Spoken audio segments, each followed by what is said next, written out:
হাতে ময়দার মতো পাউডার, ফোনের স্ক্রিনেও তার ছাপ। এভাবেই পাবজি খেলছেন এক গেমার। প্রথম দেখায় মনে হতে পারে পাবজি খেলতে আবার ময়দার কি দরকার। তবে বিষয়টি নিছক পাগলামি নয়। ভাইরাল হয় একটি ভিডিওতে এমনই এক অদ্ভুত কৌশলে পাবজি খেলতে দেখা গেছে এক গেমারকে। আঙুলে সাদা পাউডার মাখিয়ে দ্রুত স্ক্রিনে মুভমেন্ট করছেন তিনি। এমনকি ফোনের ডিসপ্লেতেও স্পষ্ট দেখা যাচ্ছে পাউডারের ছাপ। ভিডিওটি ছড়িয়ে পড়তেই গেমারদের মধ্যে শুরু হয়েছে নানা আলোচনা।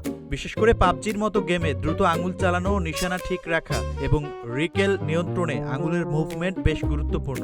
দীর্ঘ সময় গেম খেললে হাতে ঘাম জমে আঙুল স্ক্রিনে পিছলে যেতে পারে। আবার অতিরিক্ত ঘর্ষণের কারণেও দ্রুত সোয়াইপ করতে সমস্যা হতে পারে। আর এ কারণেই কিছু গেমার আঙুলের আর্দ্রতা কমাতে শুকনো পাউডার জাতীয় উপাদান ব্যবহার করে থাকেন।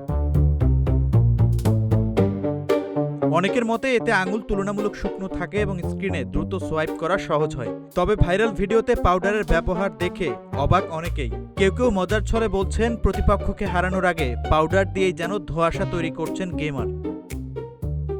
তবে অতিরিক্ত পাউডার ব্যবহারে ফোনের স্ক্রিন, স্পিকার বা অন্যান্য অংশে পাউডার ঢুকে গেলে ডিভাইসের ক্ষতি হতে পারে। তাই গেমে দক্ষতা বাড়াতে এই অদ্ভুত কৌশল কতটা কার্যকর তা নিয়ে প্রশ্ন থেকেই যাচ্ছে। Shahin Alam, green TV digital.